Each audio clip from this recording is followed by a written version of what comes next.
Девочки, мальчики, ну что, я вас приветствую в основных пространствах нейроведьмы.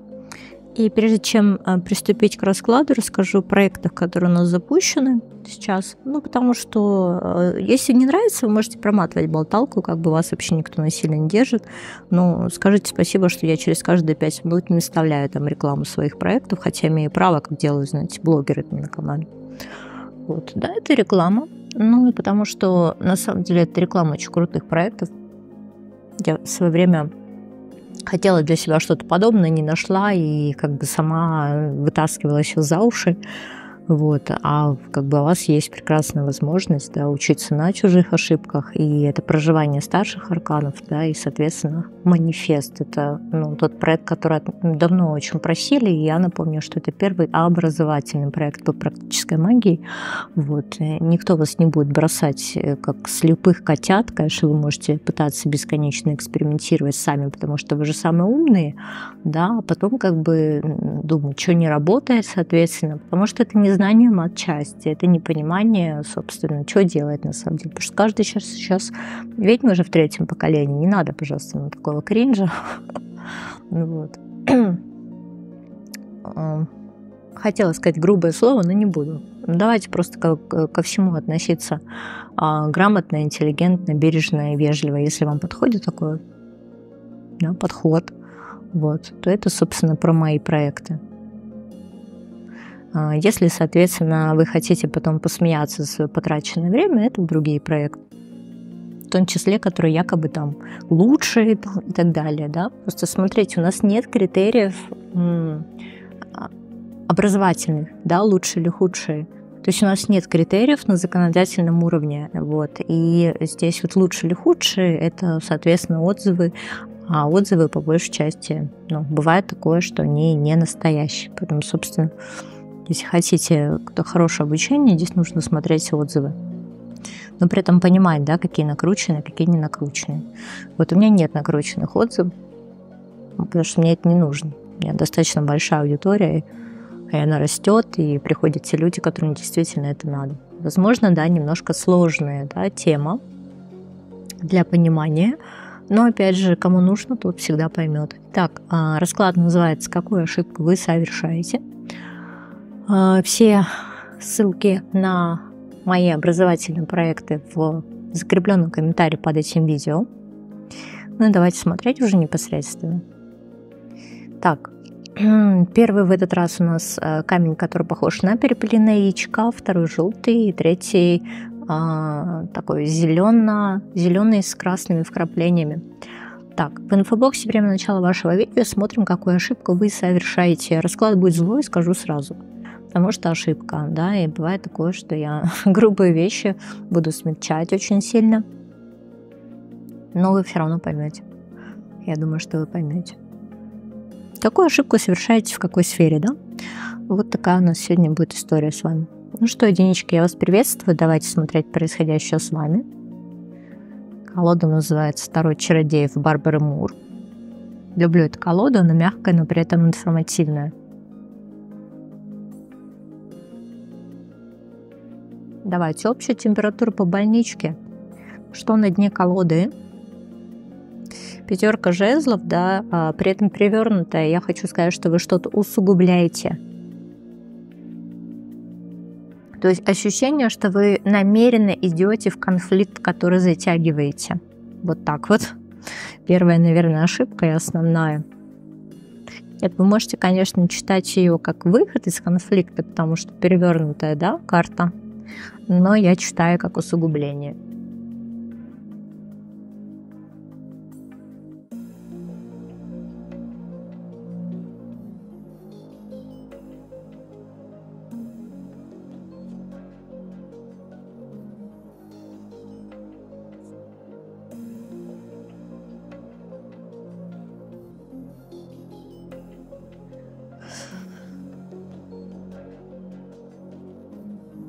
Кто вообще передо мной, да? Давайте так.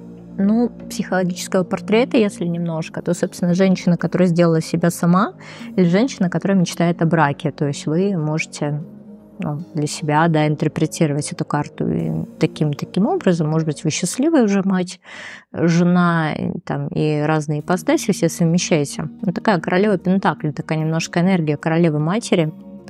Это чувствуется, скорее всего. Есть у вас... кто-то, может, конечно, меня смотрит из девочек, которые недавно подарили этому миру новую жизнь. Беременные женщины меня могут смотреть здесь.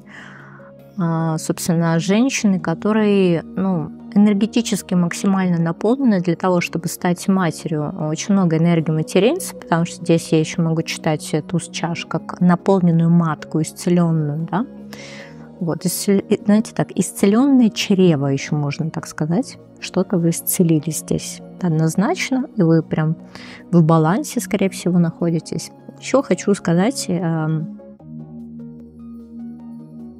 не должна, конечно, но я так понимаю, что кто-то мог еще исцелить свою репродуктивную систему. Да, тут как-то все. Может, чистка какая-нибудь была. Вот какой-то вопрос очень важный с репродуктивной системой. Может быть, это яичники, да, то есть мы так это тоже можем читать. Если вы понимаете, что ситуация ваша, давайте смотреть. Что вообще интересно в вашей жизни происходит? Потому что мне показывает красивую энергетическую составляющую, что интересного происходит в вашей жизни. У кого-то действительно, да, состояние беременности по 7 Пентаклей, состояние вынашивания планов, идей, кстати, может быть, да, состояние накопления энергии под что-то. Так, 7 Пентаклей, 9 Пентаклей. Это четкое планирование. Здесь вот оно точно есть. Здесь есть что-то, под что-то четкое планирование, да, под вашу личную 9 Пентаклей. Что может быть личная 9 Пентаклей? Это не всегда, что я чувствую себя финансово очень успешно, но почему нет? Вот здесь на самом деле мы прям прописываем вот эту карту местности нашу, как я говорю, да. 9 Пентаклей. Слушайте, у всех это личная история. Это я говорю, что и эмоциональная 9 Пентаклей может быть, ощущение удовлетворенности. И мы на самом деле на пути, да, к вот этому состоянию, к ощущению удовлетворенности. Но знаете что?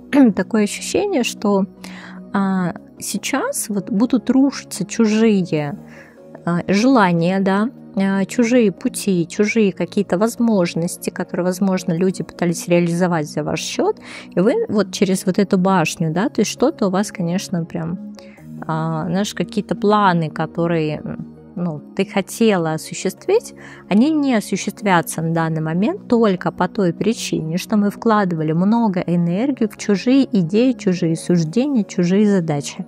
Да, то есть и вот мы сейчас на самом деле выходим к прекрасному состоянию, как это жить именно своей жизнью, да, не жизнью чужих людей, а своей жизнью. Вот это, наверное, ошибка, да, ошибка, которая заключается в том, что да, ты долгое время жила чужой жизнью.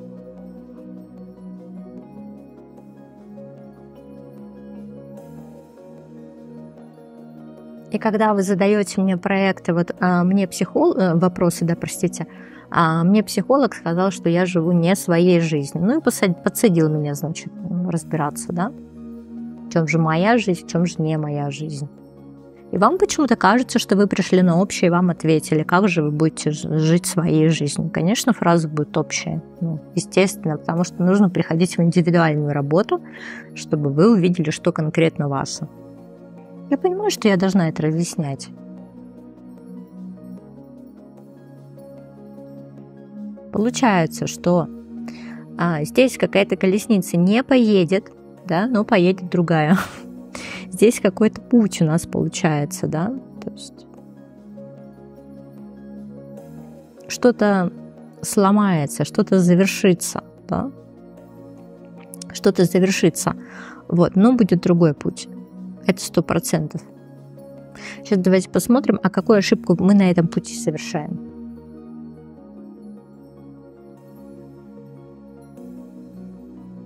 какую ошибку мы совершаем на этом пути.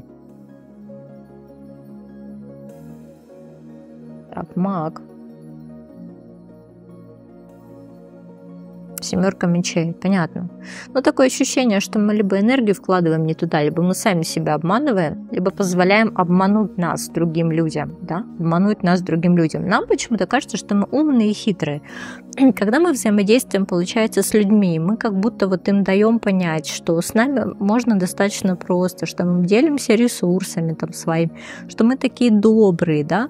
Но такое ощущение, что мы как будто человека заманиваем в ловушку, и тогда, когда он просто уже окончательно обнаглел и сел нам на шею, да, мы, значит, резко этот капкан захлопываем. И такое очень часто бывает, когда, например, вот мы понимаем, что люди не искренни по отношению к нам, но продолжаем с ними общение, а потом, значит, резко мы их блокируем, да, испытываем чувство удовлетворения. Опять же, ситуацию ртом там человеку не проговорив, да, то есть это вот как бы наша ошибка, что нам кажется, что вот мы такие хитрые и это заманили всех в капкан, а потом наказали. То есть мы изначально ждем к себе какого-то должного почитания и понимания, человек его не оказывает, да, и мы начинаем очень жестоко за это мстить, как нам кажется, очень жестоко за это мстить, перекрывая ему, да, ресурсы, там, пути, дороги, вот так вот, да, мы можем так же делать, ровно так же, как мы даем, мы также можем еще и забирать. Почему говорят, что это ошибка? Я не понимаю, правда. Потому что для меня это не ошибка, для меня это абсолютно какая-то правильная история. Это нормально так. Потому что, ну, кто, если не вы, будет учить людей, да, особенно тварей, которые вот считают, что можно пользоваться чужим. Ну, мы можем, конечно, отправлять это на суд Божий и что-то еще. Но можем сами пресекать. Это вопрос личной границы, это в магии тоже очень важный момент. Но я читаю еще не для тех, кто в магии совсем.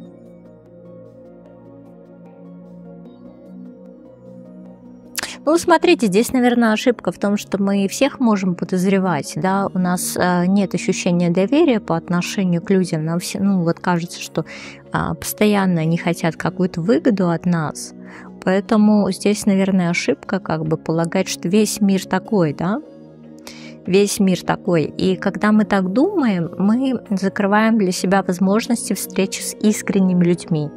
С искренними людьми. И они действительно могли бы быть в нашей жизни.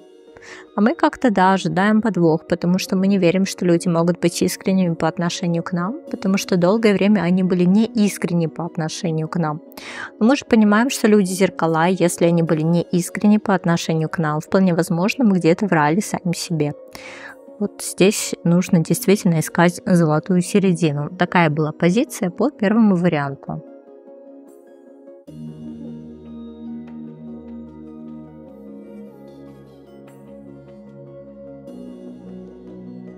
Двоечка, ну что, я вас приветствую. Давайте смотреть происходящее с вами.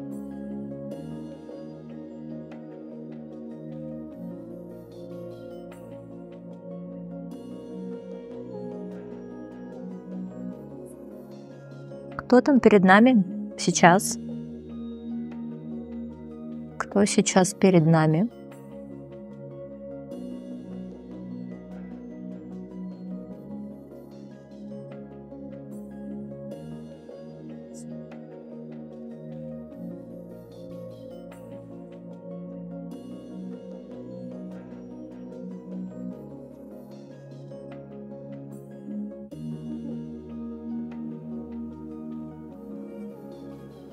Смотрите, человек, который сейчас в деловых перспективах, и, видимо, они есть, но у меня ощущение, что вы ничего не делаете. Вы вот, знаете, как энергия вроде на это есть, но состояние прокрастинации, вот видно тоже вот по человеку, что оно, безусловно, присутствует. Вот, знаете как, может быть, вам просто не хватает сейчас ресурсов, да, может быть, вы просто вот сейчас обдумываете многое, но как бы вы не запускаете энергию пока на осуществление задуманного, да.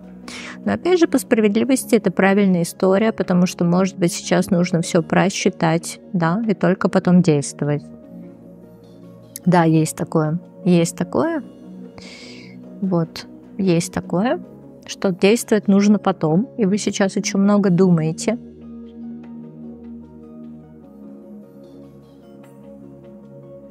Просто вы где-то застряли где-то в мыслительных процессах своих, да, в мыслительной деятельности. Так, о чем думаем-то? Да, мы ушли в состояние просто подумать, да, просто помечтать. Просто мы фантазируем очень много. Вот. А цели здесь конкретно нет, и поэтому как-то те действия, которые нужны, они не приходят. Вот многим сейчас кажется, что пришло время искать свое предназначение, да? И, может быть, мы получаем какие-то знаки относительно своего предназначения. Но все не то. Все не то, потому что с точки зрения высшей сил вы страдаете фигней. И с точки зрения нейроведьмы вы страдаете фигней. И с точки зрения, наверное, себя, если мы откровенно поговорим с собой, мы страдаем фигней.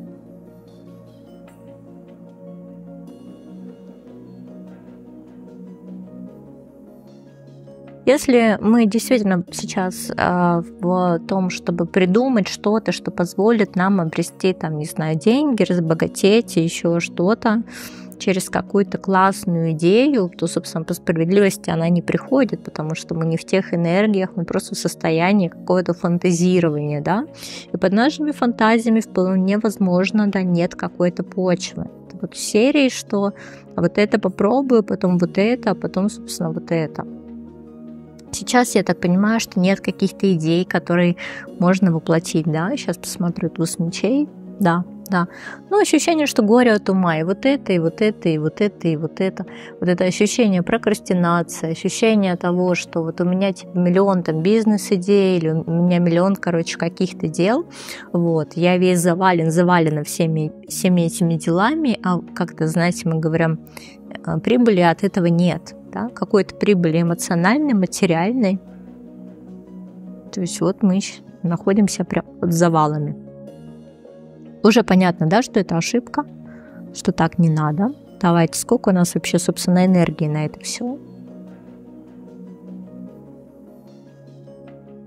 Знаете, мы энергию получаем, если просто мы сами себя уничтожили, мы сказали, что же ты делаешь вообще, что же ты такой дурак по жизни вообще, что ты такой тупой или лох, или как-то. То есть мы себя должны поругать здесь, да, и только после этого мы начинаем действовать. Тогда, когда вот почва ушла из-под ног, когда зона комфорта ушла из-под ног, так-то мы можем сами себе наврать, что мы дико востребованные, классные, и все нас хотят, и все нас любят, и по факту это нет, да, и мы боимся с этим столкнуться.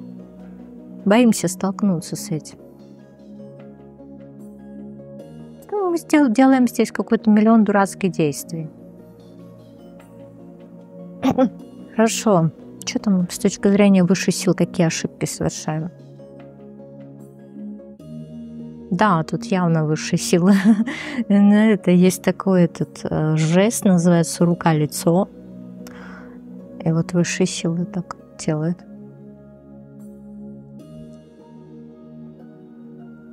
Ну, знаете, такое ощущение, что вы от них что-то требуете, да, перевести вас на следующий уровень. И говорят, ну смотри, ты здесь еще, собственно, не убрал там, да, посуду там не помыл, кармические уроки не прошел. Куда ты лезешь вообще? Куда ты лезешь? Верховная жрица и, собственно, 6 мечей. Почему-то ты вот решил, что все, тебе нужно на следующий уровень.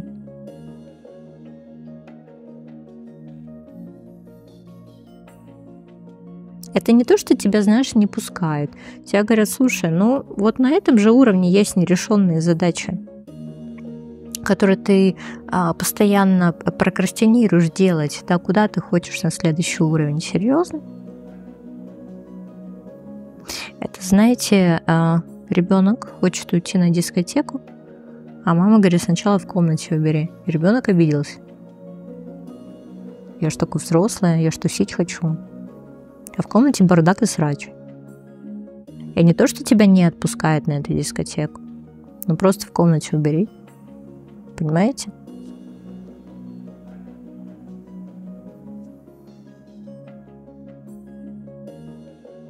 Что-то вы наворотили, короче, разбираться не хотите, и раз пошли такие через медитацию на следующий уровень.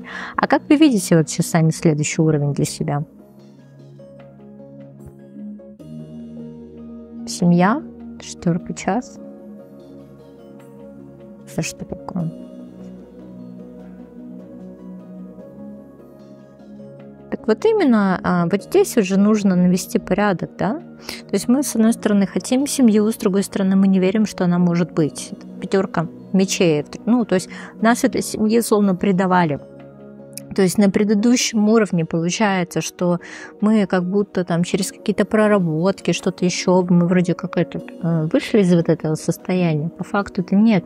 По факту это у нас вот эта ситуация с обманом, предательством, она же остается.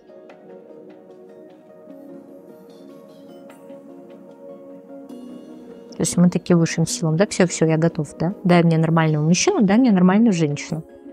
А там где-то предыдущем уровне нет, вы не сделали работу над ошибками, абсолютно, да, вы просто бросили все, у вас не получилось, вы сказали, ай да в звезду, все, давайте следующего. Ну, там оставили после собой грязь какую-то, понимаете, вот это ошибка. Это ошибка. То есть вы не разобрались, да, в предыдущей ситуации.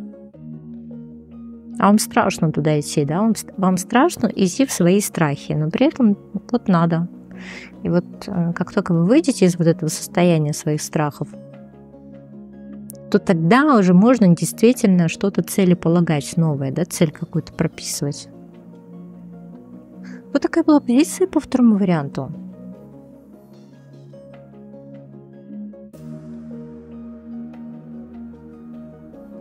Троечка, ну что, я вас приветствую. Давайте смотреть происходящее с вами.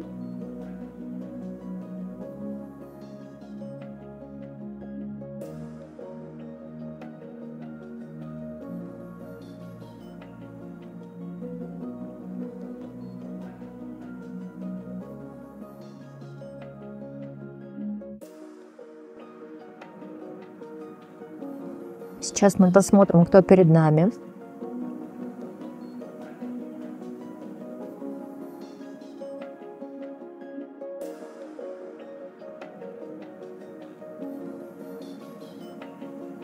На прямых позициях на Таро Барбара Мур на чародеях. Окей, что же интересно здесь? Человек, который не может жить той жизнью, которую хочет, ну, кто передо мной, да, сигнификация, да, собственно, человек, у которого сейчас связаны руки что-то делать, человек, который заглушает в себе эмоции, потому что если мы помним все же по 8 мечей, то мы как раз выплываем условно, да, уже, да, когда мы идем в свои страхи, непосредственно здесь нужно это понять, да, как-то эмоциональная составляющая.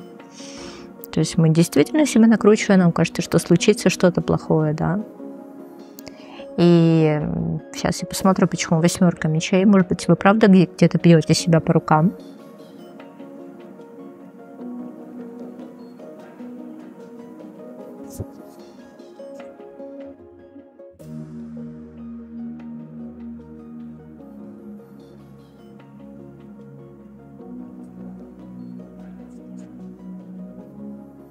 Как будто, знаете, у вас есть какая-то цель. Вот 9 жезлов, она точно должна быть. Да, но как будто вы сами не следуете своей цели. Понимаете? Как будто вы сами не следуете своей цели. А эта цель, понимаете, она необходима для новой жизни. Для нового качества жизни эта цель необходима. Это как новый путь, может быть, это новый финансовый путь, понимаете? Ну, как будто сами сейчас себя сдерживаете и связываете по рукам. Что еще у нас интересного? Да, то есть мы как будто не можем жить своей мечтой. Мы не можем жить своей радостью. Мы как будто вынужденно находимся где-то, да, то есть мы понимаем, что нужно потерпеть. Нужно потерпеть. Карта Солнца. И как бы королева Пентаклей, да, ну вот ощущение, что вот это немножко заточение, темница, но при этом мы прекрасно все про себя знаем по карте Солнца и карте королевы Пентаклей, да, что мы вот к чему-то стремимся, и это более радостная картина, чем есть сейчас. К исполнению своих желаний, да, к исполнению своей мечты, да, к своему счастью. А что вы хотите? Давайте так. Чего вы хотите, а сейчас не можете получить? Да много чего, да, по 7 пентаклей. Ты говоришь, да у меня много, в принципе, это планов, всяких идей. То есть мы ждем, да, ждем чего-то. Давай еще раз, что ты получить-то хочешь от жизни? Но вполне возможно, у кого-то отношения на расстоянии подвешены, да, 7 пентаклей, карта императора. Может быть, это связь с женатым мужчиной. Здесь тоже вот нужно как-то понять, да, что я не могу действовать, пока он не действует. То есть мы ждем действия от кого-то. Опять же, эта ситуация может быть, когда мы ждем предложения по работе, но сами не проявляем инициативу, то есть мы не можем это сделать. То есть у нас вот такой момент ожидания. Ожидание. Правильно ли это с точки зрения высшей силы?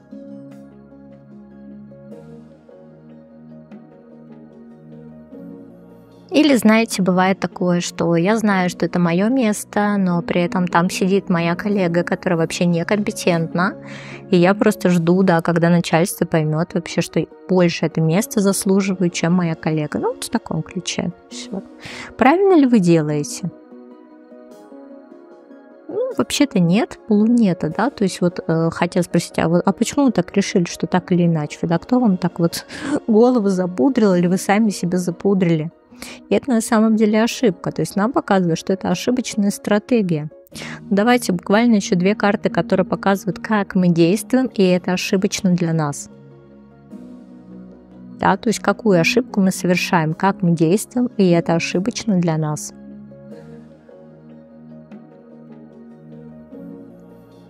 Десятка чаш, башня.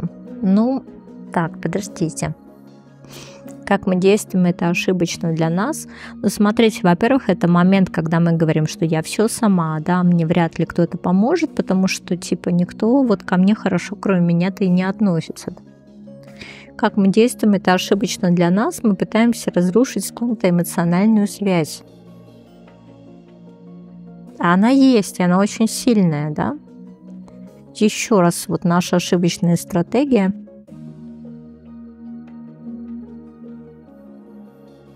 Обороняться. 3 чаш. Да, ну вот есть такое, знаете, что мы как будто очень не хотим, чтобы люди нам помогали. Мы не хотим слышать какие-то подсказки со стороны. Это ошибочная стратегия однозначно. Мы не позволяем людям себе помогать.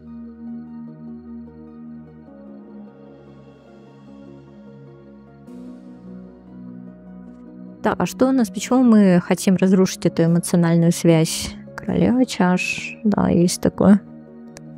4 жезлов. Потому что нам почему-то кажется, что если бы были чувства по отношению к нам, то, может быть, человек бы действовал, да, вот есть такое. Или мы хотим кого-то заставить действовать. То есть, знаете, вот из серии, что вот если человек меня любит, то он будет что-то делать. А если, соответственно, он ничего не делает, то нужно как бы эту связь эмоциональную рушить. Почему это ошибка? Почему это ошибка?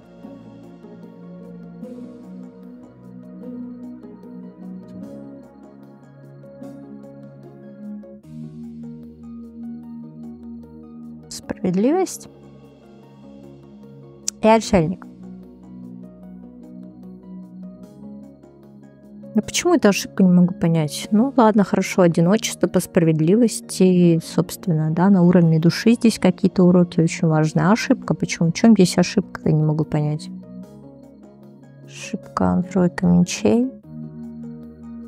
Туз мечей. Ошибка принимать какое-то скоропалительное решение, получаю. А как надо тогда? То есть вы в позиции ждуна, говорят, что ошибка скоропалительное решение принимать. Тут, наверное, знаешь, еще какая ошибка может быть, потому что если все же не так хорошо и непонятно, что дальше, тебе хочется прояснить ситуацию, ты наоборот, получается, за человека можешь держаться, потому что ты очень боишься, да, что все больше ничего хорошего в твоей жизни не случится, да, ты держишься за человека. 5 пентаклей, сила, Да, есть такое. Есть такое, что ты эту ситуацию, ну, на своей энергии прям пытаешься, смотри, подкармливать, знаешь, а у тебя уже просто сил как бы нет и эмоций на это все, ты очень устала, ты продолжаешь ее подкармливать, потому что тебе кажется, что если ты не будешь вкладываться, соответственно, в ситуацию, то ты почему-то одна останешься, как будто вот у тебя ничего не будет, да, ничего не случится. И что по этому поводу высшие силы говорят?